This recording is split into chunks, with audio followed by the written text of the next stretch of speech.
Today is a very important day in the world of college football, and it's an important day that we need to discuss this. First of all, welcome into the College Football Nightcap. I'm your host, Lucas Hill. Scout's going to be coming in about 20 minutes or so. He's got to finish getting a little juicy pump, you know what I mean? But this is a very, very important day in college football because we are entering the phase in which we are literally allowing, I hate to say it, the inmates are running the asylum. You'll see what I mean in just a little bit. But first of all, before we get started, everybody do us a favor. Let's like, let's share, and let's subscribe if you're watching on YouTube. If you're watching on X, make sure that you hit that like button or on the bottom of the screen. Also, make sure that you hit the retweet button as well as hitting that comment button. Leave us your comments down below. Let us know what you think of what's going on around college football. Let us know your thoughts overall as we get ready for what should be a very, very interesting next few weeks out in college football, which could determine the very future of where we are at right now. From the view, we need to disband the NCAA and just create a super conference. That is the only way we're going to have any sort of stability, any sort of just anything that can go right for college football. That is the only way we're going to have something good come out of college football. This is the only way that something that you can really look at and say, all right,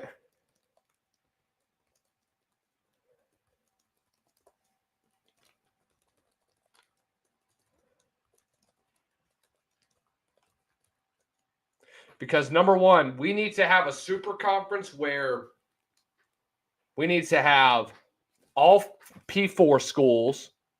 We need to have certain G5s that are in there. And the only way that you can get yourself into that situation is if you are able to produce at a high level. And if you show significant growth over the next couple of seasons of your tenure so far in college football. That is the only way you're going to have any sort of success. That is the only way you're going to show that you have improved as the season has gone on. So when you look at what we have in college football, let me tell you what we have. And I know a lot of you had commented because I posted the screenshot of a tweet that Danny Cannell put out about Cam Ward. And for those of you that don't know the context behind it, so Cam Ward goes into the Pop-Tarts Bowl, plays a half of football, breaks the record for the most touchdowns thrown in an FBS career. Congratulations to him. Here's the problem. He doesn't come out during the second half. Miami is down by 3 at the half. And you put in your backup quarterback who ultimately, if we're being honest, didn't play that great. Didn't play that great, if I'm being honest with you. Wasn't impressed, to be honest. But you know what? Am I surprised? No. Not one bit. Why do you think I say that? It's because of what we expected. You can't just throw a young freshman out there and expect him to play good.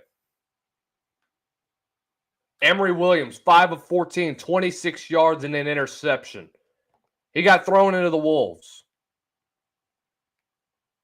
There's no way that you could have been able to prepare this kid for what happened.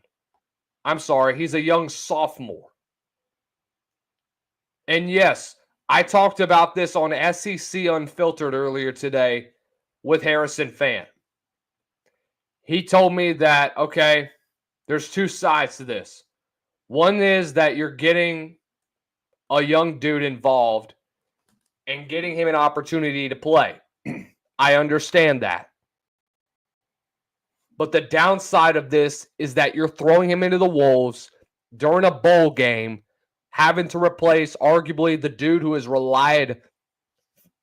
been reliant for you all season long. And yet you come back and bring this kid there, and then bam, what does he do for you? Can't do anything.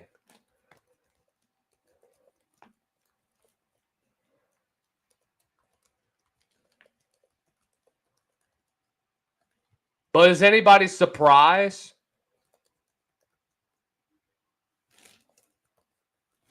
Honestly, I'm not.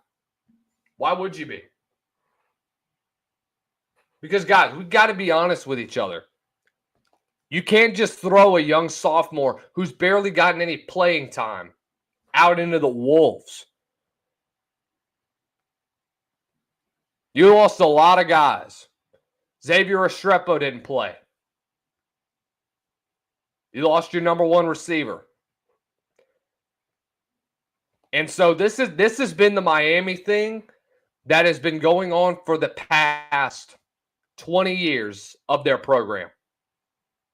So if anybody's surprised about this, you need to go back to the last 25 years of Miami football, ever since that 2001 season. And look, y'all can disagree with me. You can get in the comments and text me and say, you're stupid, or you're this, or you're that. To be honest with you, dude, I don't care. I tell you how it is. And what has happened is that we have allowed for the NCAA has allowed for this to happen. The NCAA has allowed for this situation to occur. And you guys are the ones that are falling for it at the end of the day. If you don't like it, you need to do something about it then.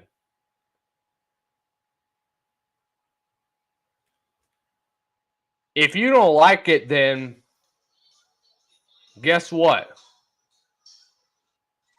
Change something in college football. Let's make a super league. Why not?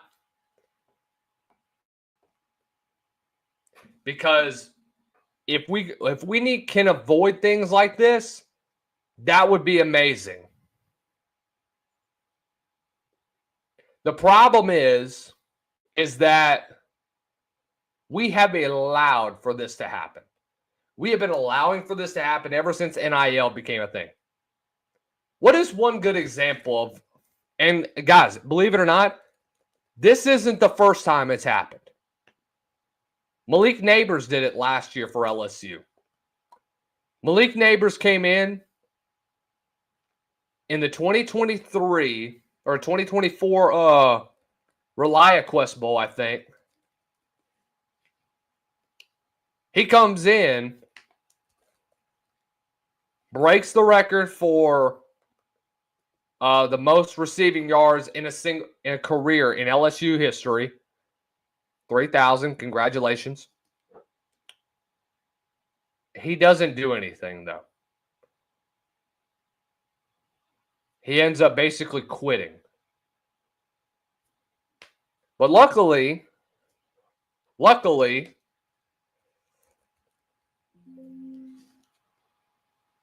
he ended up finally getting where he wanted to. Yeah, he basically quit. Exited the ReliaQuest Bowl after breaking the record. After he did, done. So, which I thought was pretty crappy.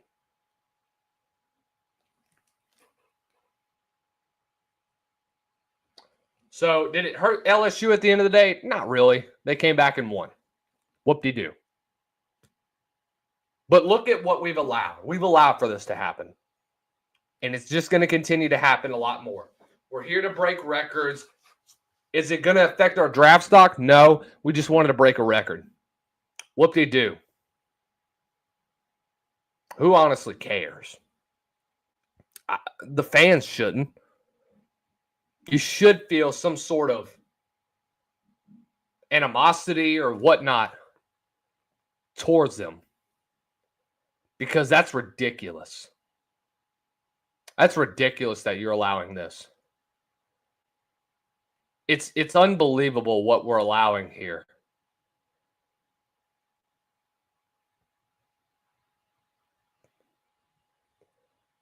Doesn't make a whole lot of sense that this has become a thing in college football that we're allowing.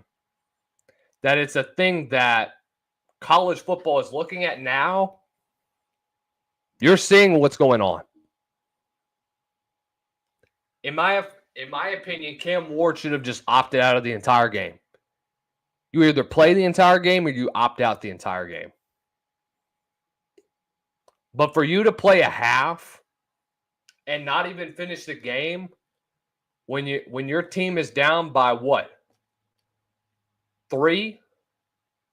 I'm sorry. Yeah, you were tied going into the half.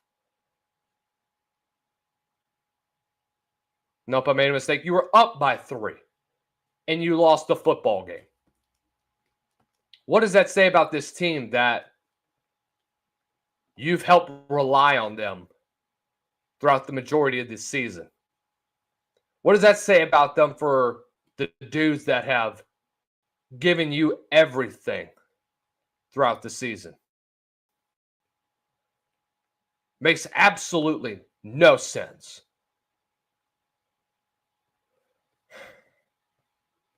So frustrating that we have to deal with this BS in college football.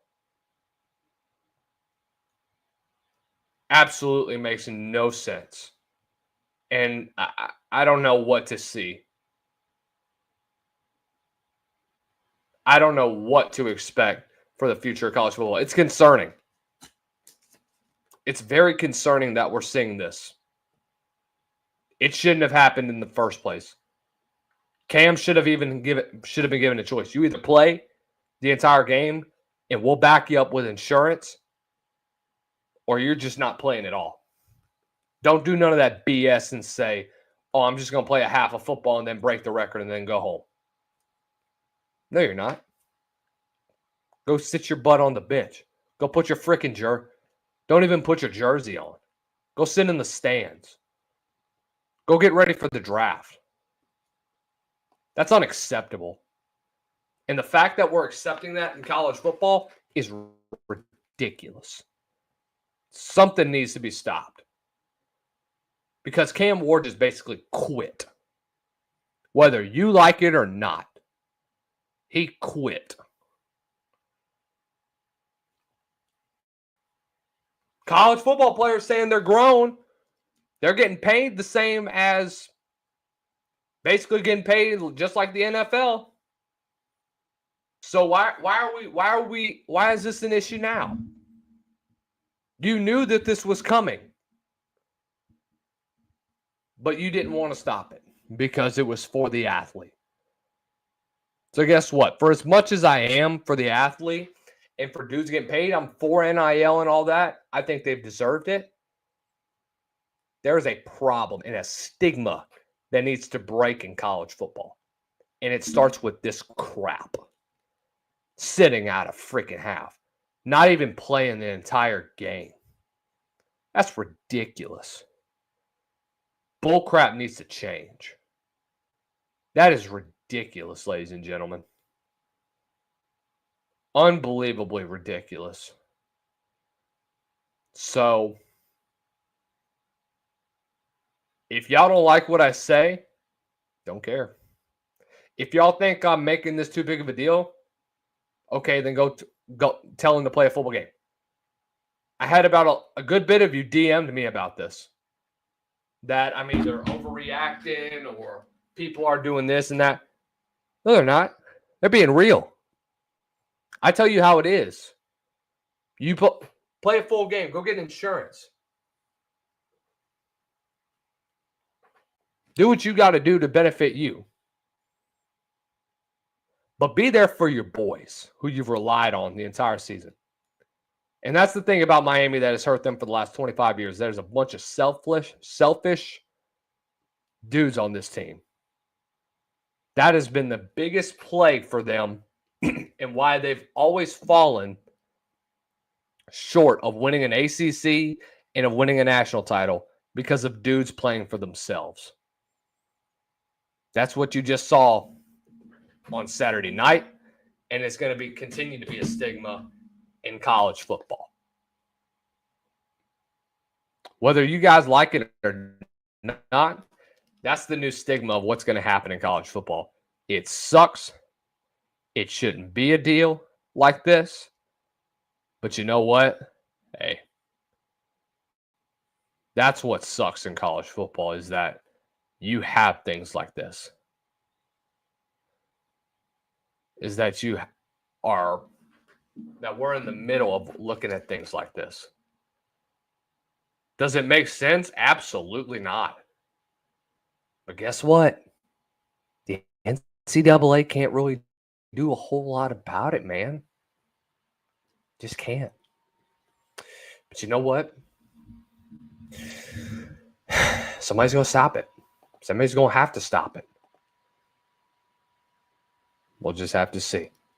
Let me knock out a quick break real fast, guys.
All right. Thank you guys for staying tuned. Look, I just loaded up the spaces, by the way, while we were out. So, guys, if you want to get involved and if you want to be a part of the spaces, man, can't wait for it. Can't wait to see you guys in these spaces. Let me know if you have any questions. Let me know if you have any comments or anything like that. Go ahead and load it up in your spaces. But no, let's go ahead and move on. We'll probably circle back to this talk when we come back and talk a lot more about what we're seeing right now with the Cam Ward situation. But guys, there is a lot that we are talking about that really needs to be talked. That it's needed to be talked about. First of all, let's talk about the Music City Bowl. Missouri taking on Iowa. This was a game that I don't think a lot of people were expecting this one to be a very, very score-heavy game until you got to what we saw in the fourth quarter. Look, I'll give Iowa this. Brennan Sullivan played a pretty decent game. But Johnny Walker, hey, dude's got one more year of eligibility. I would expect him to come back next year. And I do have a feeling that he's probably going to end up being one of, if not the best defensive lineman in the 2026 NFL draft cycle. It certainly would not surprise me if that's the case. Because when I look at 2026 and I look at this draft class, I look at guys like Keldrick Falk, who could be a dominant force. I mean, he certainly brings a lot out of Auburn. When I look at other dudes, when I look at, well, not just him, Keldrick Falk's a dog, dude. I mean, when you talk about what type of talent this dude has, 6'6", 288 pounds. I mean, you don't see a lot of dudes that are like that. And seeing what he did last year and how he's continuing to develop as a defensive lineman, he's only going to get better. I think Johnny Walker, too. I think if he does come back for another year, which I think this next year will be the last year of all of the COVID years. So that should potentially basically be the end of his year of eligibility. Yeah. He was a second-team All-SEC this past year. Dude, big year for him, dude. Absolutely monumental year that he had. I mean, the guy's been at Missouri ever since his 2020 season. Never mind, he's going to head to the Shrine Bowl, so he's done after this year. So I thought he was going to come back next year, but I still think Johnny Walker has a lot to look out for. I think that this is a guy that you need to look out for in the near future. I think he could be a late round steal. I do see where he has the potential to be a top tier elite defensive player. So whenever he gets to that potential where he hits, I think this dude's going to be an elite pass rusher. I mean, you saw what he did against Iowa's offensive line. And I know it's Iowa, but still, I mean, that's a pretty good game to have for your final game at your respective school. So I definitely do love what Johnny Walker brings to the table as a defensive lineman. And I do think that he's only going to get better as the season goes, as his career goes on when he gets to the next level. That I am very, very excited to see. There's a lot to look forward to for this young man. And I do think his ceiling should be considered very high. At least I think so. But again, we'll see where this kid will be. At the end of the day, I am very, very excited.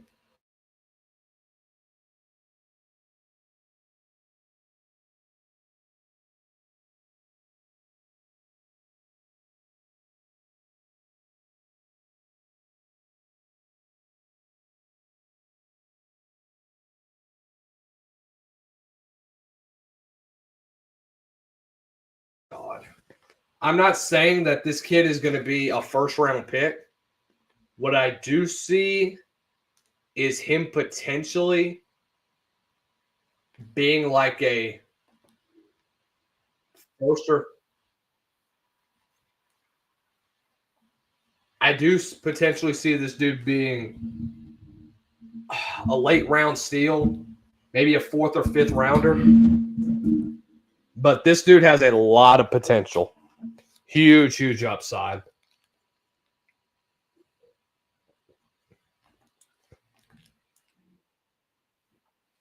Hold on. Let me see if my mic's connected.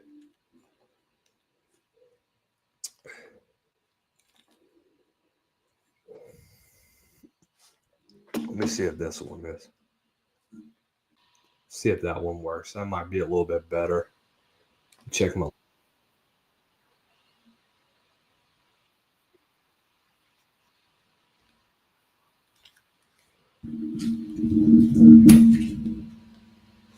Looking at my feed right now.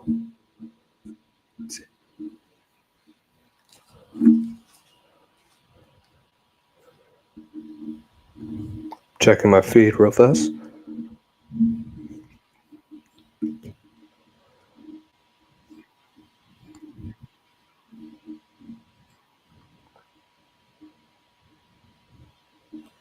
I don't even know if that one worked.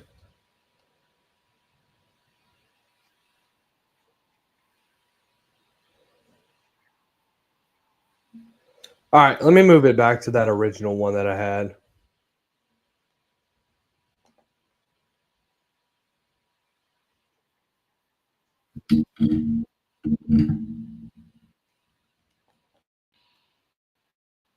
All right, we're good. But yeah, man. Yep. So when you see what this team will become at the end of the year, I think Missouri, when we look at it at the end of the day, defensively, it's been a bit overwhelming to look at them, if we're being honest. I cannot see this Missouri team, and I can look at them seriously and say, this was a good year. You won 10 games, yes. Completely understand that. But this is probably the worst 10-win season I have seen from a team in a while. I just have a hard time believing that this is a legit top 10, a 10-win team. You can look at last year and make a case for it because they were complete on all sides of the football.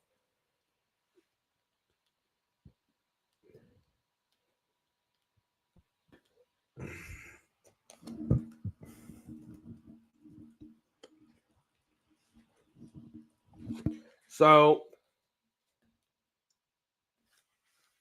when you look at their schedule, I mean, what is your best win? This was probably your best win of the year. The win in the bowl game or the win against Arkansas in the snow? I mean, what win can you really hang your hat on and say, okay, we won. We got a dub. We were able to take care of business. So, I mean, what are we going to do? Where do we rank Missouri at the end of the year? they're going to be at like 17 or 18 for that final ranking. But really, where should we really be ranking Missouri? What was your real best win? Was it against Vandy? Was it against Oklahoma? Was it against Arkansas? I just have a hard time pointing out a good win overall for Missouri. I just do. I have a hard time just pinpointing a win, and I could look at it and say, okay, that was a good one. Okay, that was good. Okay. Because they were so inconsistent from the start of the year. I mean, you just had these games where you felt like there was no way that they should have been in this situation like that where it was that damn close. Like, you just cannot convince me that that's the case. You can't convince me that this was going to be real. That this was the thing where we can legitimately look at this team, look at a team like Missouri and say, they're going to win. We can't be real and say, okay, we had a good season. Because let's be honest, this was very overwhelming for them. I just don't see where this was a good season for Missouri, even if you won 10 games. I just don't. I'm not saying Elijah Drinkwitz is on the hot seat after back-to-back 10-win seasons, but I will say that expectations, you better expect them to be low for next year because you lose Theo Weiss, you lose Brady Cook, you lose Luther Burden, you lose a lot of production on the defense from the last 2 years. And so what can you really hang your hat on this year as a signature win for them? I don't really have one. I don't know, man.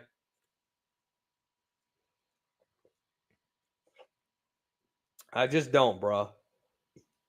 So as much as I love what Missouri had done this year, and as much as I love Missouri as a whole, I just don't see them really legitimately being a 10-win team if you had a tougher schedule, if you played more ranked opponents.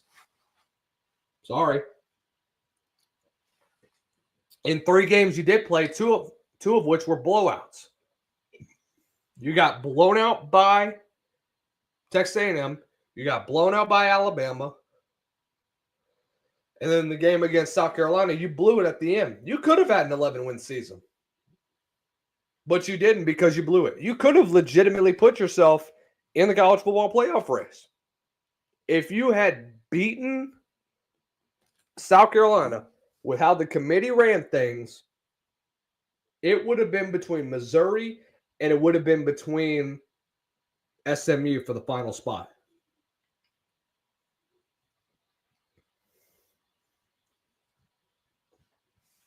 So to legitimately look at me and say that Missouri, who won 10 games, looked bad, I would completely agree with you. Because I just don't see where Missouri was dominant this season. All right. So let's go ahead and continue on with our conversation tonight. Let's go ahead and move on over to the NFL draft. Guys, we got a lot to talk about with the NFL draft. So I put out my early list for my top 10 prospects over on X. Not a whole lot of you saw it, so I'm going to go ahead and put it up here for all of you to see.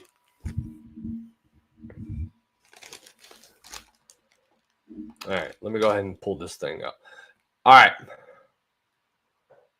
Here it is, my official list. So let me tell you. So I'm going to be compiling a list of the top 10 players at each position for the 25 draft. So we're going to start off at the DB position. Travis Hunter, Will Johnson, Malachi Starks. I'm including all defensive backs, safeties, and corners. Travis Hunter, Will Johnson, Malachi Starks, Jahdae Barron, Kamari Ramsey, Trey Amos, Ben Morrison, Nick Eamon Wari, Xavier Watson, Zy Alexander. There's a distinct difference. And there's a distinct gap between the top three, or I would say even the top four, and 5, 6, 7, 8, 9, and 10. We're talking couple rounds difference. I think that legitimately Travis Hunter and Will Johnson. Travis Hunter's in a class by himself. Let's just take him out the equation. Will Johnson and Malachi Starks are arguably one of the two of the best players in college football. Malachi Starks had a great year. Make no mistake about that. The problem is he just wasn't consistent. He wasn't the type of guy that you could look at on film and say, okay, I saw this from him. Oh, I saw that from him. So I really can't look at him and really say that he was a legit prospect, that he was an elite talent this year. I just can't. I don't really understand why people really hate on a guy like Malachi Starks. I really just don't. And as much as I love a guy like Starks, there's so much that really we need to start. All right, we got a listener out here in our spaces. Let's go ahead and let's bring in we got Jeremiah, the other Jerry LU. Great day to be a Flame. AC of Red. Let's look at his bio. LTBC Lending Tree Bowl. What? All right. I don't know what really that means, but hey, good stuff. Let's bring him in and see if I can get him to oh wait.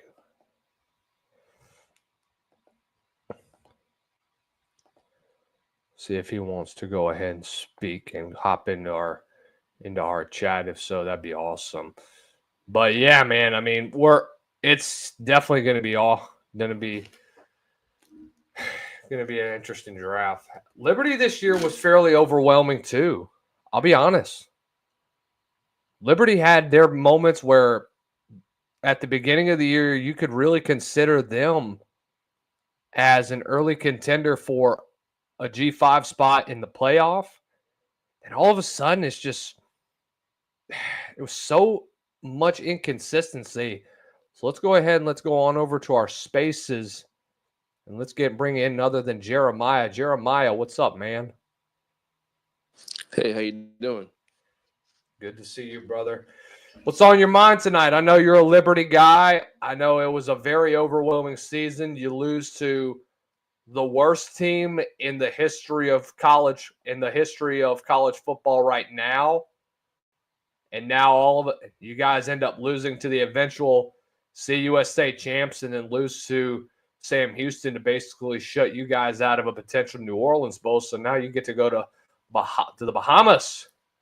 You'll take on Buffalo. So talk to me about this season with Jamie Chadwell in his second year. Yeah, so obviously the first year was incredible. We had our first undefeated run. We got our first New Year's Six bowl.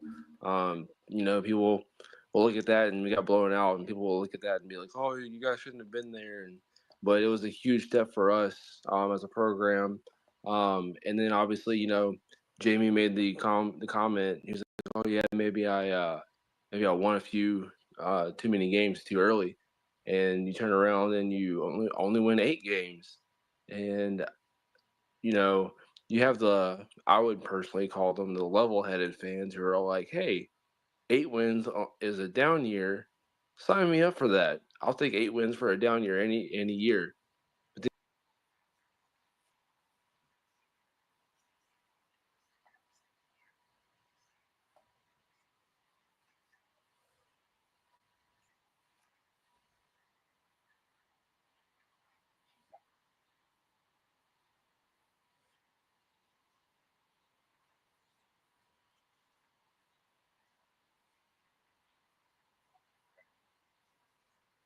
Yeah, that dude's a dog.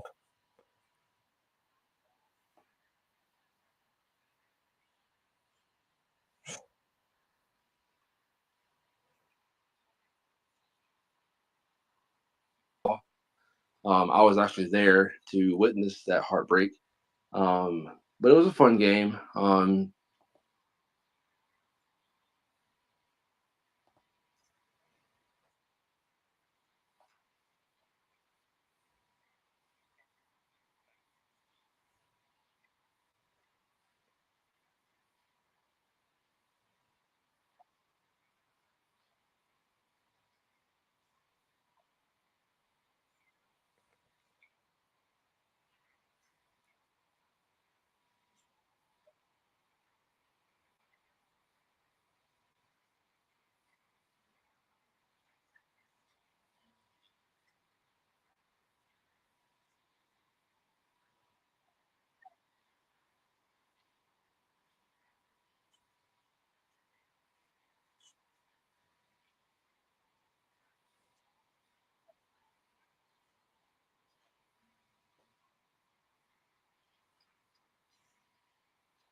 Yeah, it definitely was one of those seasons that people will look back and say, "What if?" You mentioned a lot about Kennesaw State. I'm glad you did. I still think it's so unfair what they did to Brian Bohannon and a guy like that who's been with that program since the very beginning and basically threw him under the bus. That's essentially what happened. They threw the dude under the bus and said, "Oh, he resigned. Oh, he's resigned." No, he wasn't. He was fired. For what reason? Because it's hard to win in your first win at the FBS level. How do you do that? I mean,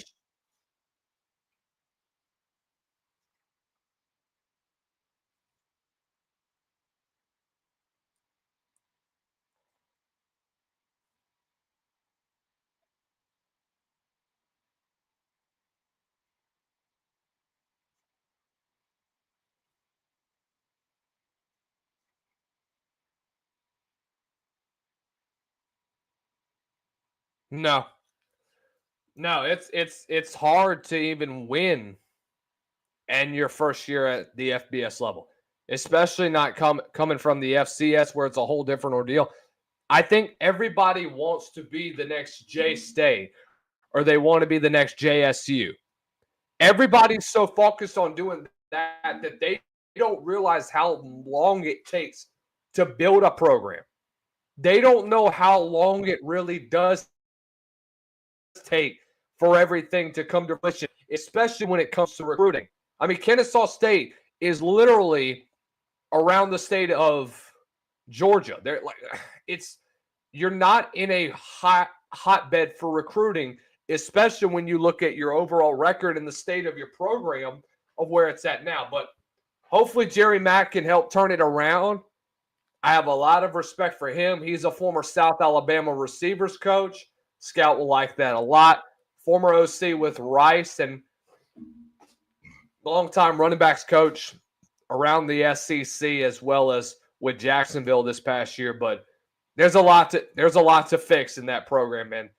You got to think about what this dude has to do, especially with a program like that. But I will say this: he's been known for his running backs and what he's been able to put on the field. He coached Dylan Sampson for a little bit, coached a good offensive line. And look, this is going to be a pretty interesting run game. I'm not saying Kennesaw State is going to come into year one and win automatically. I'm not saying they're going to come in and tear it up in the CUSA. I'm not saying they're going to compete for that. But I will say a 4 or 5 win year is definitely considered a success in my book if you're a fan around Kennesaw, Georgia.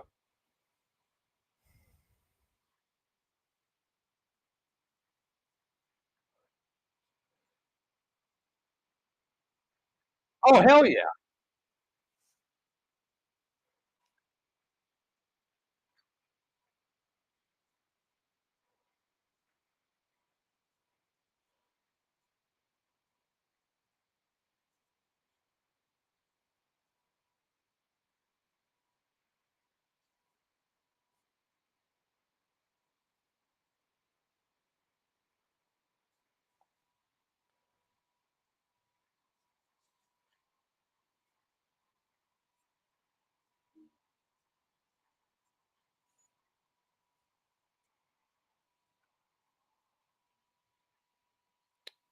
Yeah. I'll say this, especially when you look at where the state of that program was and where you have Kennesaw State at now. Milton Overton needs to be fired for what he did to him. Milton Overton gave up way too quickly on him. Milton Overton is a freaking joke of an athletic director at Kennesaw.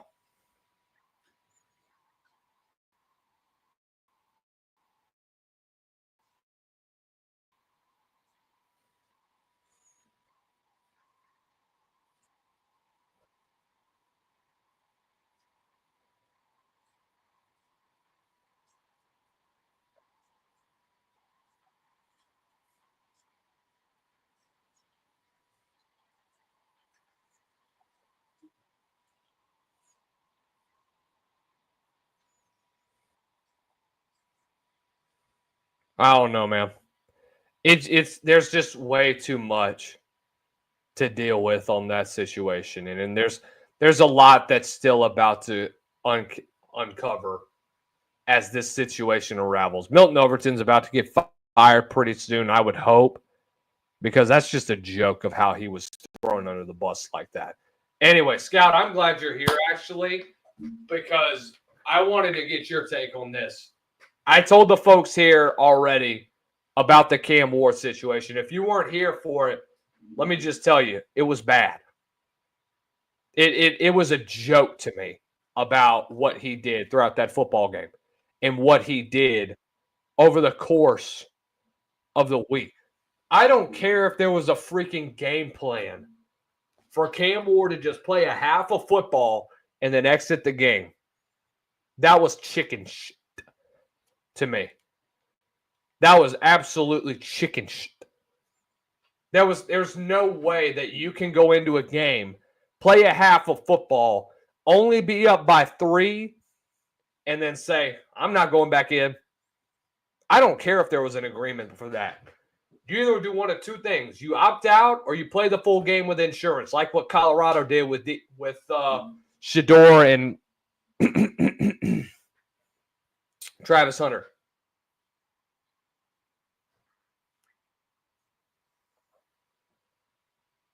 And that's a whole different ordeal. But I mean, hey, Colorado got money over what they're doing right now. So, but I have so much disrespect for what Cam Ward did, which I thought was absolutely terrible. I think it just goes to show you where college football is going, because Malik Neighbors did it last year.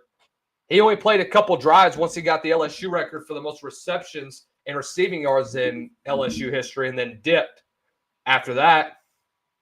Did it ultimately hurt LSU at the end of the day? No. But I guarantee you this: if LSU would have lost that football game, they would have not only been blaming the defense, they would have found Malik Neighbors and made him a little bit of a scapegoat too. they would have drug him through the mud. But Cam Ward's situation is a hell of a lot different because Cam Ward could have just played a few drives and then boom, you would have gotten Malik Williams plenty of playing opportunity. The problem is that okay, I'm coming. I think I. Hey, look, I'm still new to this.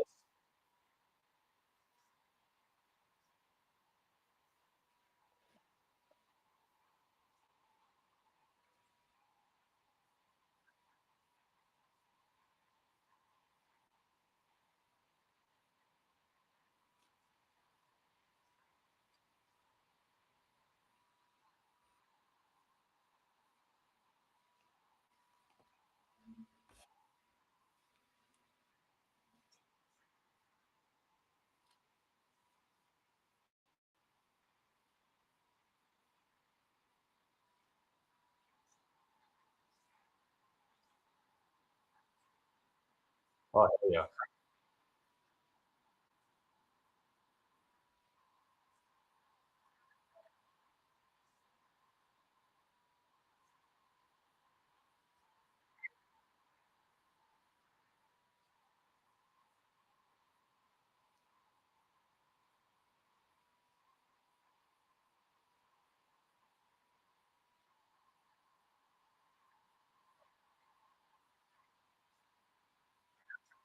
Yeah, I did too.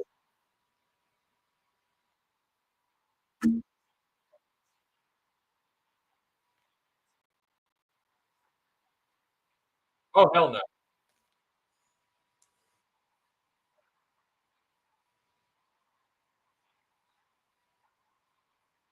Yeah. That was a fun game to watch, dude. I mean, watching a guy like Harold Fannin do what he did on last Thursday throughout that football game, 17 receptions, 200 plus yards, and 2 scores. Dude, that was impressive. In his final college game, he decides to do all that. That was probably one of the best performances I've seen from a tight end in recent memory in the college game. I know that he and Tyler Warren are 1 and 2 in the draft for tight end rankings. That performance just put him as the number one tight end in going into the NFL draft. I think he's still after that performance, he's a steal. He should have won the John Mackey Award. I think that there was no question about it. Who was the better two out of Warren and with Harold Fannin? But ultimately, it's a political game too. And you knew that when you look at a program like Penn State compared to what Bowling Green is, unfortunately, the G5 is going to get left behind for the P4, and so Tyler Warren won that one. But if I'm an NFL GM, I am looking very closely at Harold Fannin Jr. and the athleticism and the capability that he has, not just playing the tight end position, but potentially being an all-around back. I think he could be eventually one of the best tight ends in the NFL over the next 2 or 3 years.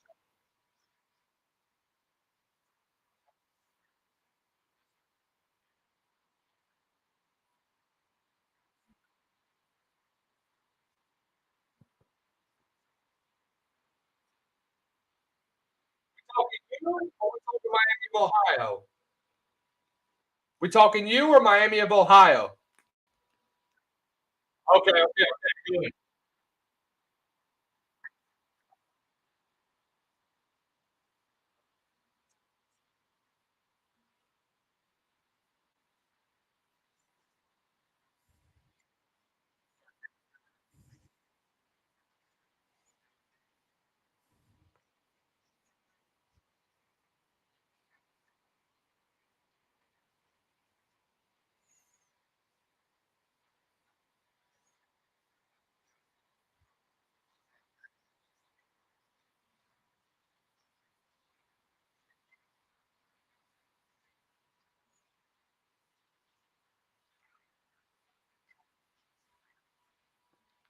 Fifty as I can, kind of midway up in the stadium, or I'll sit in the end zone directly down my team's sideline because I can see a lot of because I've coached for 2 years. My dad's been coaching since the '80s.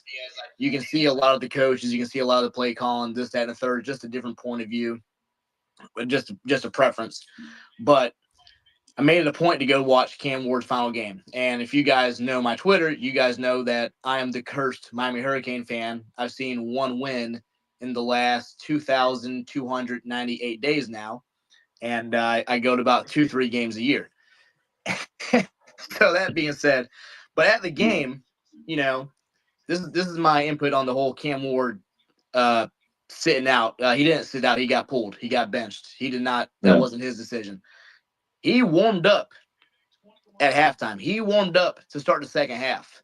Someone came and got his helmet and took it from him. Cam Ward didn't say, "Hey, here's my shit. I'm done."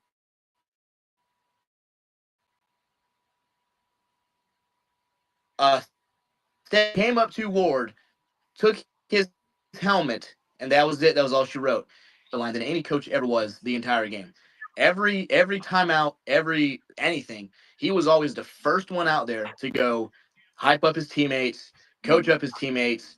Like, dude, and you can tell like on like his just body language, like he wanted to play. And when Mario Cristobal in his post-game interview, he declined to answer all the questions about it because he knows damn good and well that if he goes, oh, it was in, prior to the meeting that it was a sign that Cam Ward was going to play for one half, which a lot of writers from Miami, the Miami Herald, other local newspapers, they've came out and speculated that was what they were going to do. Cam Ward was going to play for a half, and then Emory Williams was going to play the second half to evaluate him, which I don't really like because, evaluate him against Ball State, evaluate him against Florida A&M, evaluate him against Florida when you're beating Florida by 70 in the swamp. Yeah. Do that. But then you're like, oh, well, bowl games don't matter, so do it now. But then you're like, oh, well, Miami's 1-12 in bowl games. Like, it's a big deal. They suck. I'm like, well, okay, which narrative do we want to go with? But me personally, I've never liked Mario Cristobal. I hated the hire. I hated how they did Manny Diaz, how they waited to see if they could get Mario Cristobal in the first place, which, by the way, when they hired Mario, I think he was one game above 500. He doesn't win big games. It's proven, obviously. Dude can't even beat Georgia Tech on the road, Syracuse, and Iowa State, who Iowa State scored 14 points in their conference championship in the Big 12, which doesn't play defense. And then Miami gives up. Dude, it was, I swear to God, every time that Iowa State had the ball, you knew they were scoring. But the defensive coordinator, that's another thing. Buddy's got to be gone. He has to be out of Miami. But there's no way that I will believe that Cam Ward sat out of that game in the second half unless he comes up to me personally and says, yeah, I sat myself out. And I think that goes back to, now that you mentioned this, Hayden, I'm glad you did, because that gives us a whole new light to the situation. Now we're looking at this. We're looking at agents now in college football. I'm telling you right now, the agents had something to do with this BS. And I think they went behind his back and said, we're not risking his draft stock. We're not risking getting sued by this kid or by his agent over what happened to him during the football game, and saying, okay, we're only getting you in for a half of football. Go set the record and get out of there. You're not playing anymore. You're not risking your draft spot. We're not risking our asses, and we're just going to save ourselves rather than let you play in this game that you could ultimately sue us, instead of just going out and getting the insurance for the kid and letting him play then. That's what Colorado did. Now, I don't understand all the situations behind that, but we can speculate all we can. This is probably the best answer I can come up with right now of what probably happened. Am I aware? Am I used to seeing this? No, because I'm at the freaking FCS level. I haven't seen this before yet at the Division I FBS level. I have talked to a couple dudes that have been there that are about to see, said that this is just going to get worse over the next few years, because we're about to see this a hell of a lot more often what Colorado's doing with all their seniors with insurance, that's going to start spreading to more P4 programs. And eventually it's going to trickle down to all of college football having these plans so that you can avoid the universities being sued, the athletics being sued by their respective player that played in a game and basically tanked his draft stock because of it. But that's really all I can give you. That's my speculation on this. Is it going to be true at the end of the day? I have no idea. Probably not. Because 95% of the time, I'm probably wrong. Yeah, well, he also had a NIL with the Pop-Tarts Bowl to play in the game. And there was some speculation that, in the contract states that you must play at least a half, which, but we know what happens if he gets hurt. Then obviously he doesn't play full half. Then the contract's, breached, this, that, and the third. But when you look at the insurance policies, Jake Butt, tight end for Michigan, he took out an insurance policy, played in the bowl game. If he got hurt, which he actually did, still got a couple million because his draft stock, fell down like 2 or 3 rounds or whatever. But here's what I don't understand. Here's what I don't get. Now, bowl games, obviously, there's a payout for the schools. They bring in money. The schools can then, sell tickets, merchandise, whatever the hell else. And, it is a money-focused exhibition, per se. But what I don't understand is if players opt out to play of this game, why are they still getting full tuition, full NIL? They should be getting whatever 12 divided by 13. I think it's 91%, 92%, something like that. They should then be given that of their NIL scholarships. Because hear me out. I used to be a school teacher. If I'm started with 10 days. If I take off all 10 days and I take off the 11th day, that 11th day comes out of my pay. So why is it any different for people that we are giving our money to as donors, alumni, fans? If I'm giving this kid an NIL or a scholarship or whatever, and he tells me that he's going to sit on his ass and watch the bowl game, why would I, instead of me paying, let's say, $1,000, I would just pay him $90 or $900, Like, why would I? Well, it just does not make any sense to me. No. This is for all college teams across. Yeah, I think we're going to start seeing this a heck of a lot more often. And I think that also probably comes from outside sources as well. Many people are going to still say, oh, well, now that NIL's in place, now we don't have all these controversies with what UNLV had with their basketball coach, whatever. I don't remember his name, but back in the 80s and 90s, whenever they were paying dudes under the table and he was trying to avoid the NCAA. Y'all do realize that that's still going on. That might have something to do with it. Hell, correct. I might be absolutely crazy to believe this. That another thing that could speculate is that outside sources, outside of the NIL collective, aka the Booster Club, former players, maybe some sharks. Hell, I don't know. That could be a freaking thing. Asked him, set the record, you get this amount of money. That could be a thing. You never know. But like you mentioned already, Hayden, that's part of the contract as well. But I think that part of that NIL money, too, is not really coming from the NIL. That's coming from another outside source that many people don't know about. I've been telling everybody this over the last several months, ever since football season got into fruition, is that everybody thinks that NIL is all about, okay, now that we can properly pay players, everything's legal now. There's still under the table agreements. There's still your local drug dealer on the side giving you a bag.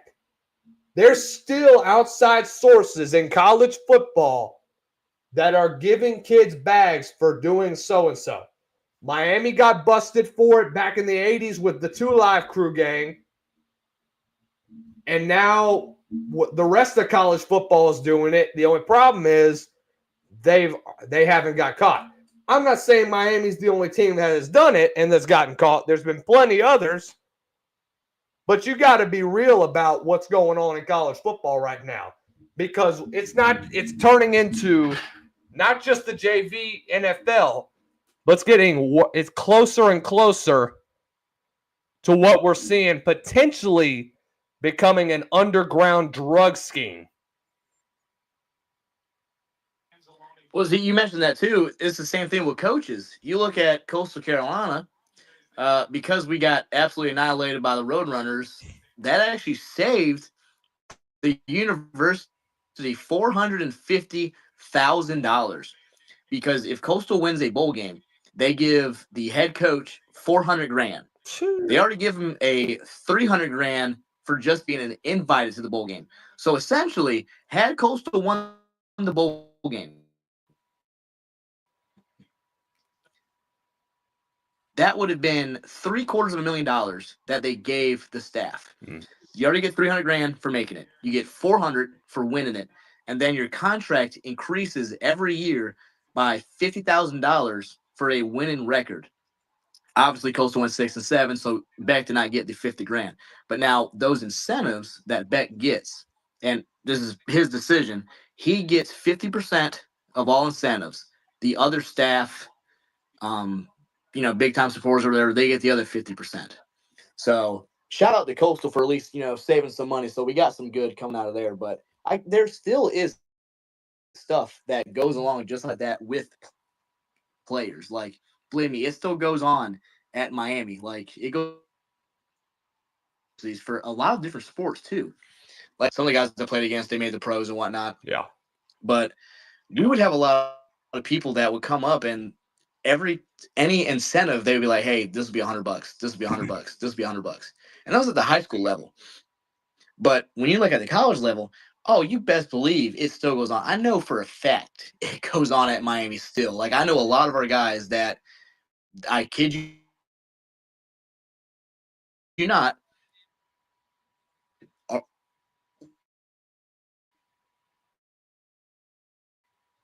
they have a lot of, deep pockets that go into the, oh boy is not giving, so-and-so $50,000 for, any type of certain plays, setting records, this and that. They're like, I know it's Carolina, buddy of mine that at a store I used to work next. I remember his name to save my life, but he said that people would come up to them and hand them a wad of cash, and they'd be like, "Hey, take him out, take him out to wherever." And what am I taking? He was like, "Oh, take him. You're looking at a left that goes to that player." So it's been going on forever. It's just a lot of times you don't get caught, unless you're putting money in McDonald's bag or handing out free tattoos and cars like at Ohio State and Tennessee and so on. Dude, there's no telling how much they gave Jadeveon Clowney. Just imagine how much money that dude just got from just underneath the table. That dude. Oh, dude, no.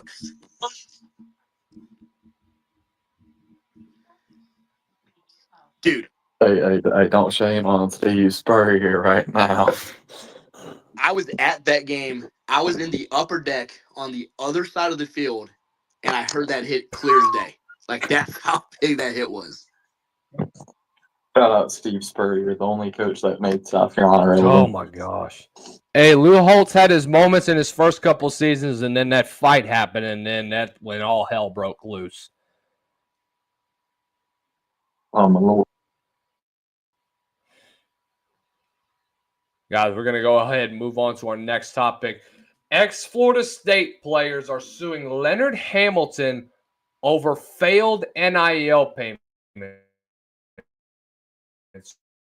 So this just got broke about earlier this morning. So 6 former Florida State alleging he failed to make good on a promise to get each of them $250,000 in name, image, and likeness compensation.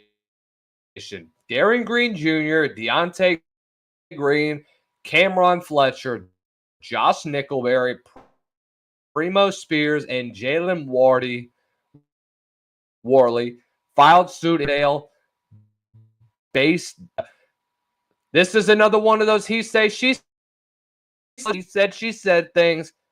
Where is the written agreement? If you don't have a written agreement, what the hell does he say, she say do? So this is going to be another court case that's about to get thrown away. Get ready for it.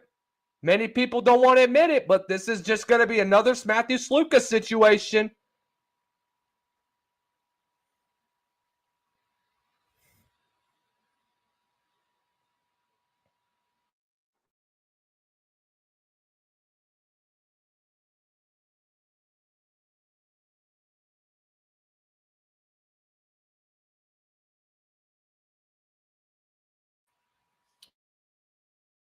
There we go. All right, now that we're finally hooked up to a decent internet connection. University's statement also said an inquiry into the allegations is ongoing, but at this point, we know of no unfulfilled commitments by Florida State in terms of scholarships or other appropriate benefits or the Rising Spirit Collective relative to NIL payments owed to the athletes. So until we get a piece of paper that says, I, Leonard Hamilton, promise these 6 players $250,000 in NIL money each, and every single name is written down, then this is so irrelevant. This case is going to be, well, where's the evidence? Oh, wait, we don't have a paper? Goodbye. Here's another one. People don't want to say it, but this is just what we're going to have. We're going to see more and more BS like this around the NCAA. It doesn't matter what athletics we're watching. We saw it in football this past year. We're seeing it in basketball. And it's only a matter of time before this thing becomes a regular thing. Then nobody should really be surprised when all of this does continue to happen around the sport of all around NCAA athletics. So,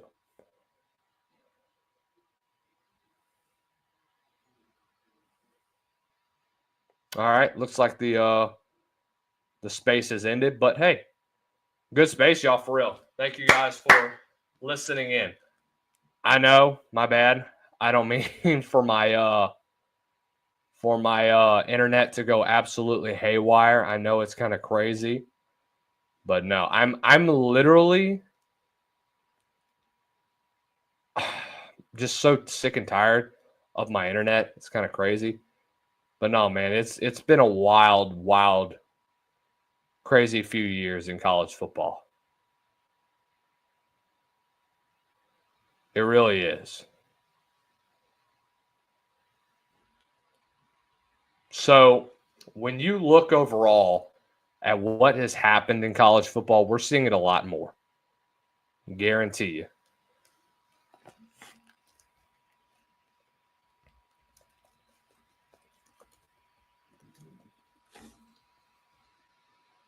So when you look where college football is heading, where basketball is headed, you're going to see a lot more of this. And is anybody going to be surprised? No, not one bit. Not one bit at all. Guys, we got football tomorrow. So we already talked a little bit about the rest of the bowl. We already talked about the Music City Bowl. We got to get into some college football playoff action. So let's go ahead and let's get into it tomorrow. Penn State and Boise State. This is an interesting game to me because I don't really know what to expect with them. I don't really know what to expect with Penn State. I don't know what to expect with Boise State. Welcome to the new overlay, by the way. You're going to have to back up a little bit. Beautiful overlay. I know. Jesus, why am I so excited? Okay, you probably might have to make you might have to make a new overlay and put it in there. But no, I don't know what happened to the space. Does it time out after a little while, or is it my internet just sucks? It's probably your internet. Yeah, so my bad. Get But this no, we had a man- great talk in the spaces. This man needs to. Hold on. I think. Oh, it's from my Zoom. Hold on. What? There we go. Yeah, you look a little Normal. better. Ugh. But yeah, man. Shout out HyperX. Not a sponsor, but shout out. HyperX? Yeah, the gaming chair. No, not the gaming chair. Well, I mean, they do have gaming chairs. Oh no. The keyboard? No, it's a microphone. Oh, nice. So Since we mine have sound a little exciting bit better. news both of us has to share. The college football nightcap will be heading out to the Reese's Senior Bowl in 1 Beautiful. month. Really excited for that one. He was not there. I was at the 68 Ventures Bowl last week, and I want to kind of detail about all that happened there. I know they did their recap show on the happy hour.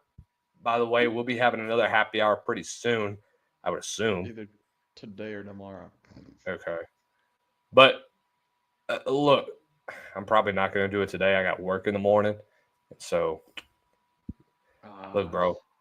Hey. I mean, I have a half day tomorrow, so I'll probably end it. I'm gonna do it tomorrow, even if I can't get y'all in on it, bro.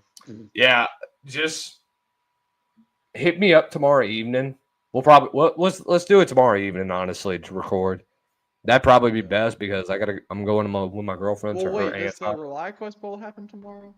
ReliQuest Bowl does happen tomorrow. What time is that? 2, I think. Why? 11. Okay, wait. So I could technically plan to have it 11 Central. So we could technically plan to be right after the ReliQuest, because that would leave off right where we left off. Because we wanted to talk. That's beautiful. Okay. I'll hit them up. If Gotcha. But no, I want to kind of talk about what happened last week. Obviously, big win for Arkansas State and where that program was a couple of years ago. First time they've won a bowl game since 2019. First time they've had a winning record in what are they in the CUSA or what? No, they're in Sun Belt. First time they've had a winning record in the Sun Belt since 2019. And so, yeah. You know, this was a season where I think for Arkansas State, I have a lot of respect for Butch Jones and where that program is heading to. I think that I was talking with Larry with Quarterback Country. You know him, obviously. Yeah. And I was talking with some other guys from Arkansas State. They talked about Jalen Raynor, and he just wasn't Jalen Raynor that you saw during his freshman year. He definitely took a lot. Hey, I'm not a hater. I'm just telling you what what I heard. Okay. But they'll talk to a lot of them. They said he took a step back from what he did last year. They just said he wasn't having that same explosiveness. He would give up on plays too quickly. He would stay in the pocket for so long. He would try to make plays, and it just never worked out at the end of the day. And so I think when you look at where he's going to be at next year, he looked good in the bowl game. I mean, Corey Rucker went off in that football game. 4 receptions for over 100 yards. Dude, I got a great shot of him eating a Rice Krispie treat, and it was amazing. God. Let me just tell you. But no, I think that when you do look at where this team is going to be at in the future, the future is very bright for Butch Jones. The Harold Fannin situation is really nice. Huh?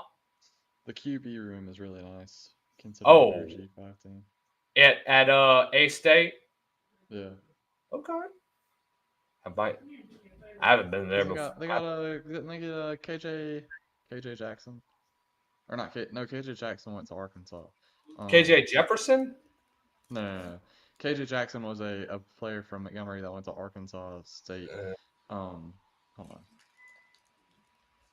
Which one? Were the Savannah Bananas? No. I'm saying I swear Arkansas State has a kid from Alabama on. Hold on. Pause. One moment. I got him. 18. Was he a Josh. quarterback? They had Josh Flowers from Mobile. He played at Baker. Josh Flowers from Mobile. Yeah, he played at Baker. He played in an air raid system. He was actually at the QB Country last year. Hey yo.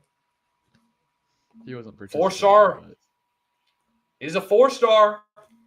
yeah, he's a But I dog. think he'll develop pretty well what he has to offer. But no, I think that Harold Fannin situation turned out to be a lot better than we thought. When I talked with Harold, I did not expect him to play much in this football game. I don't think anybody did. And to see him put on the performance that he did, I thought it was going to hurt his draft stock. And then as the game went on, I'm like, oh my God. I looked at the box score. I said, 11 targets, 11 receptions. I'm like, what the hell? Yeah. I was like, what the? There's no way. Dog. I was like, dude, this dude was a freaking dog. And most of you probably didn't see my tweet of what I put out. Dude, I was so proud of that shot I got too. Like, that was such a freaking fire shot that I got. I'm not trying to brag, but dude, that was awesome when I got that one, bro. I am proud of that. But no, this was to me probably his best play that wasn't a touchdown. And so here we go.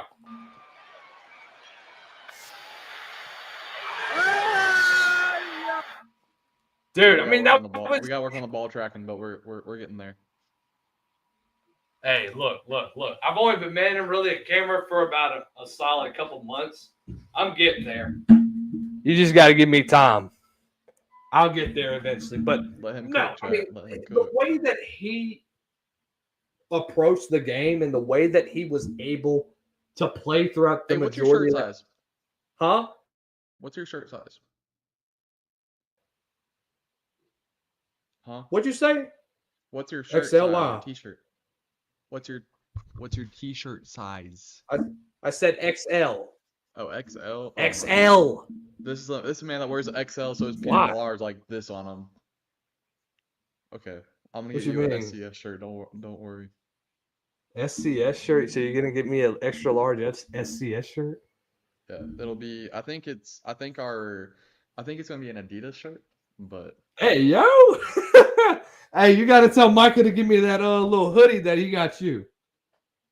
no, he'll be at. I think he'll be at the Senior Bowl. I didn't. He said he Really? wasn't sure exactly. He needs to be. Bro, Senior Bowl is gonna be so fun, bro. Yeah. Not gonna lie. I didn't even think I'd be even accepted into that one. What did you just go under? Did you just go under the SCS logo? Yeah. Oh, nice. I should have gone under that one, to be honest with you. What?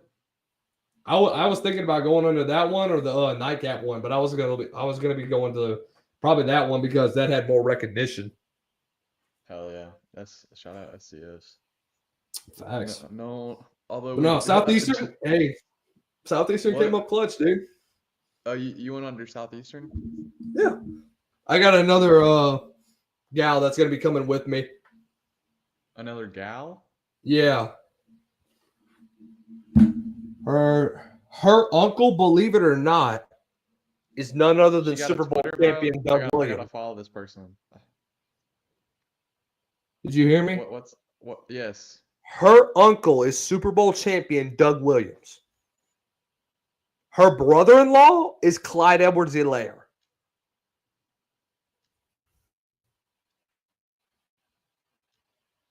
How do I buy this? Oh, that's fine. Wait, so her brother-in-law is Clyde Edwards-Helaire, and You heard me? uncle is. I need a Doug Williams jersey, but let her know that. Yes. Let her know. Nah, man, but for real, I mean, it was pretty cool to know that. But I like this shirt. You like it? Got to rep the Yeah. What is FCA, it? Is that a Fellowship of FCA Christian shirt? Athletes page. Yeah, dude. Shout out to my FCA people out in Louisiana. Love y'all. Love FCA. Yeah, man. Ain't nothing better than FCA, bro. I've been a part of that for the last 3 years, but we'll just have to see. All right, after 2 o'clock tomorrow, after Relaquis, that's gonna be difficult for me because I'm gonna be. We don't close until 3, bro. Be like, hey, let me out. I wish. I wish. I'll call up Kane. So I'll be like, hey, I need Lucas Hill immediately. Hey, yo, Barrett, guarantee. That is crazy, bro. But no, I mean, the way that Harold Fannin performed in that football game was unbelievable. I thought that was probably one of the best performances that I've ever seen from a college tight end in so long. What he did throughout that football game, he just made highlight play after highlight play, and he showed you why he's going to be a top tier draft pick. I thought he already after that game, he's the number 1 tight end in the entire NFL going into the NFL draft.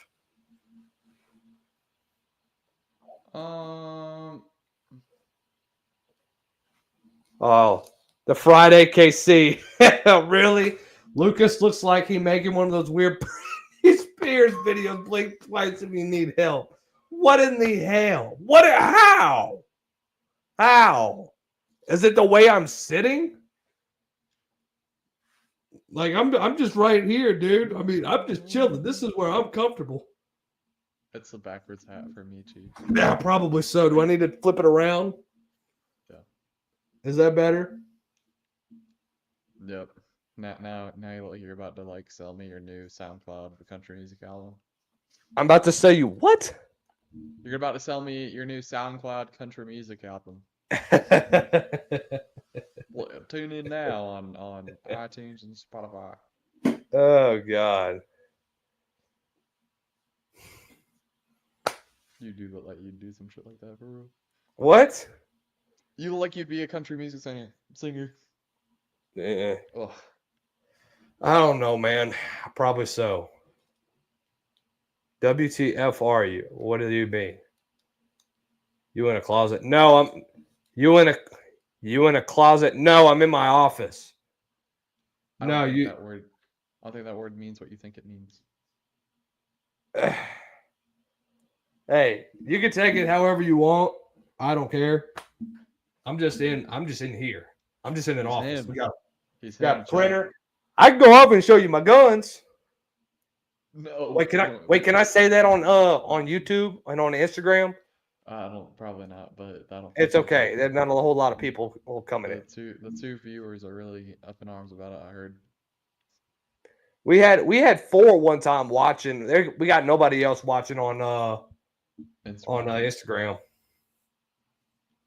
Yeah, we have Jack, over it means appreciate you. 100.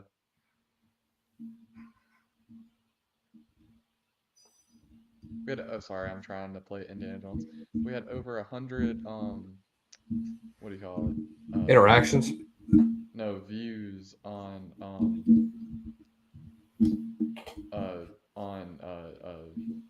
YouTube. We had 100 views on our videos. First one. Yeah. Oh, nice. But no, that was a fun one, dude. What is up with my freaking camera now? It looks like Microsoft Windows 2001. Like, oh my God. There we go. Finally. Jesus criminy. But now, let's get back to talking some college football.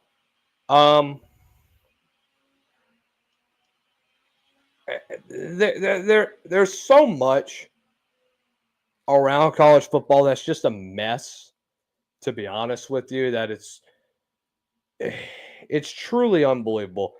And by the way, Scout, we didn't talk, I don't think we ever talked about the new JUCO rule, did we? Or did It's we? only for like a very, like, you have to have a very, very specific set of everything for it to count. So, Huh? you have to have a very specific set of things for it to count. Yeah. Like even one of the guys that even one of the guys from Troy who was at NMMI, he doesn't count because he's not a senior this year. So they are Right. being very particular with it. So Yeah, they are. They're being very. It's very petty with what they do with it. To me, it really doesn't make a whole lot of sense, to be honest with you. And just knowing that it's only a matter of time, Scout, before we're seeing 7-year, 8-year, hell, maybe even 9-year transfers in college football. And look, Jake Crane talked about it with us a couple weeks ago. Go get a job. I mean, that's ridiculous. And it just came to me. We did talk about it. But you go get a job. What are you doing? Why are you playing college football for 6-7 years, dude? Not everybody's going to be like freaking Cam McCormick. It's ridiculous. It doesn't make much sense, dude. Just knowing that you have dudes that are going to be in college football for this long, go get a freaking job. Trade school, you can make 60, 70K coming out of it as a welder, doing demolition stuff, doing whatever. Go get a job. Get out of college football, dude. It ain't worth it at the end of the day. Only 300 dudes get drafted every year. Out of what? Over 20, 30,000 college athletes? So less than 1% goes to the NFL. And even then, the average lifespan is 2 years. Go get a job. What's the point? What are you going to do? Try to savor as much football as you can? What's the point? Am I being too harsh? I don't think so. I shouldn't be. It should be getting to some of these dudes. It needs to. It just doesn't make sense now in college football. How about this one? The FBI is now warning leagues about targeted burglaries of athletes' homes. The FBI is warning sports leagues about crime organizations targeting professional athletes following a string of burglaries. And then NBA specifically. Yeah. Bro, We're getting to a point. Okay, this is something I used to talk about. Like, hold on, let me address this real fast. Bro hating on Cam for getting paid playing football when his dream job talking about college football and getting paid. I'm not hating on Cam McCormick. I'm talking about certain dudes that don't have the medical red shirts are one thing. I can respect that. If it's dudes that are just jumping from one school and back to the JUCO level to get more eligibility and then go reappear at another D1 and try to play more, dude, come on, get out of there with that mess. But no, continue what you were saying, Scout. That's. I think we're getting to a point with like, I don't want to say like real people, but we're getting to a point with certain things that I think that we're gonna start putting athletes in like, I don't want to say cages, but you know what I'm saying. Like, we're gonna start putting athletes like hotels and stuff, and like you're gonna live your whole season in a hotel, and you're not gonna have a real house to work with. That's what it Or if you feels have a like, house, too. they're gonna have like full-time security guys or whatever. Yeah. So That's what college football feels like now, dude. yeah. Well, I mean, that's what always they've been with like athlete dorms and such. The athletes' home. So let's go back to this one. The athletes' homes are targeted due to perception that they may contain high-end goods like designer handbags, jewelry, watches, and cash. The FBI said in a liaison information report obtained by ABC News. No shit. Really? I didn't realize that's why they're burglarizing these freaking houses. This is so freaking stupid. Like, oh my God, this is the first time we're seeing burglaries in former dudes' houses. You act like this is something completely new. Luka Doncic, by the way, just got burglarized. Well, guess what? Don't go put your crap in a safe environment. Put it in a freaking bank. Go put all your garbage in your safe or whatnot. I mean, come on, bro. Wait, I mean, you don't have the high-end security. You don't have the security system that alerts the cops. Boom, somebody's in my house. Bam. Boom. I mean, this seems so stupid to me that this is a news story because, look, we've been seeing this for ever since the NBA and NFL have existed. Yeah. Everybody that wants to burglarize an NBA or NFL player's house, hell, even a college football player's house, has wanted to do this. This isn't really breaking news to me, to be honest with you. I don't care if it's crappy for me to say, but I mean, that's the truth. People don't like people. Look, we've been hearing about homes getting burglarized of former NFL and NBA players for God knows how long. This ain't nothing new. For sure. I concur. Okay, I'm not putting that Hey, Scout, do you have access to the comments? No. Look at the freaking comment that the Fried AKC just posted. What did they say? The final one. I don't think I That's can pull it messed up, dude. It is That's just messed Sean up. breaking news. They want your TV most of the time. No, the next one. It is Sean the Taylor won. Oh my god. Oh my god. Oh, you are canceled, buddy. You're canceled. Oh, God, dude. That is insane.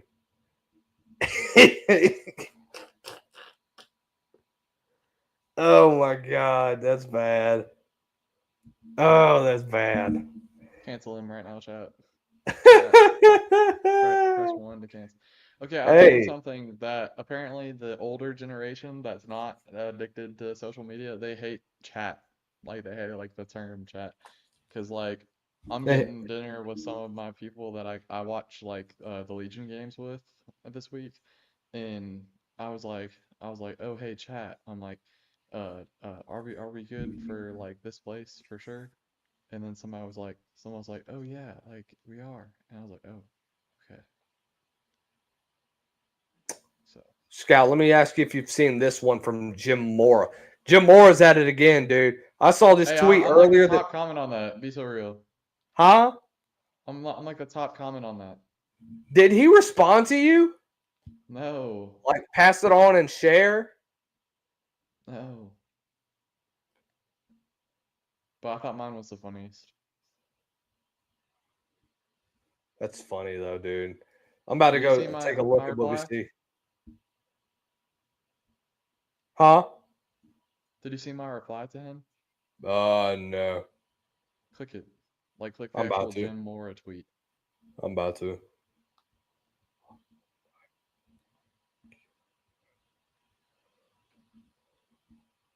I'm trying to find it.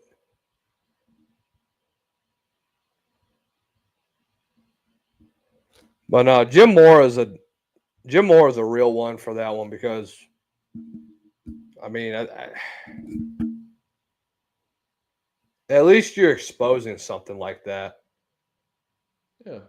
I mean, who wouldn't, bro? Like, 23,000 quotes. Hey, 23,000 impressions. That's pretty good, dude. Hell yeah. But no, let's go ahead and let's read this tweet that he put out earlier today. A simple note to the schools and coaches that have been blatantly broken NCAA football rules by tampering with our players in the last 24 hours. We do know who you are. We will pursue all avenues to hold you accountable. We are excited that we built a program where coaches have to cheat to beat us and will protect that program. Think hard before you tamper with our players. Look, I'll give this. Dude, Jim Moore has done a hell of a job at UConn. I mean, a hell of a job. The guy has literally built that program from where they were, probably as one of the worst teams in college football, and then turned them into bowl contenders on a regular basis. What did you do in NCAA this time? I'm playing Indiana Jones, bro. Indiana Jones is my stuff right now, dude. Really? Yeah. Indiana Jones bang. There you go. Stop. But no, Churlish. Jim Mora is a very interesting coach, dude, because I understand what he's saying. I really do. And I can't wait to see what this evidence comes out, to see what we have. Because look, you know why he posted this? Because of the Price Yates situation. Yes. For sure. Have you even Oh, heard look at about the- look at that? the chat, look at the pump. Look at the pump. Anyways. Pump goes crazy. Yeah, look at the man and your little pump. Yeah, you gotta get a big But- pump by the time we get to the Yeah. You Price can't Yates, rock 3-year the starter. SCS apparel without being jacked, okay? Got to, bro. 3-year starter with 29 and a half career TFLs. Initially entered the portal on December 13th before withdrawing a week later and posting a social media graphic that he intended to return for the 25 season, and then re-entered the portal, literally re-entered it earlier today. Yeah, it's So kind of shitty, not gonna lie. it is. I agree. First time that UConn has had a winning season since 2010. It's the most wins since 2007. It is the true sergeant, man. Yeah, it's We will expose any program and coach that violates NCAA rules. I'm 100% against grown men cheating the rules and teaching players horrible life lessons.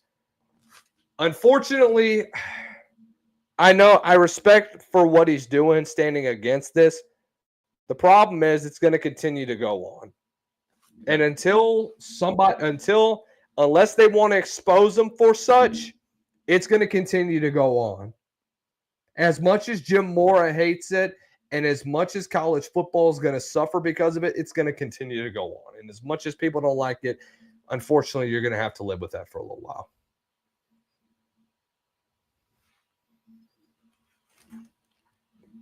Coach has been doing that for God knows how long, even before the portal really got as big as it is. So, oh well. Guys, that is going to wrap it up for us here today on the College Football Nightcap. Had 31 of you hop on. Thank you guys for leaving your comments. Thank you guys for leaving your questions for all of us. Thank you guys for hopping in on Spaces. It has been a great, great couple hours with you. We will see you all very soon. You guys have a happy new year. I don't know if I'm going to be on tomorrow. I may take New Year's Eve off, but I should be back come New Year's Day. We'll see what we're doing there. But until next time, he's Scout. I'm Lucas. We'll see you all very soon on the Nightcap.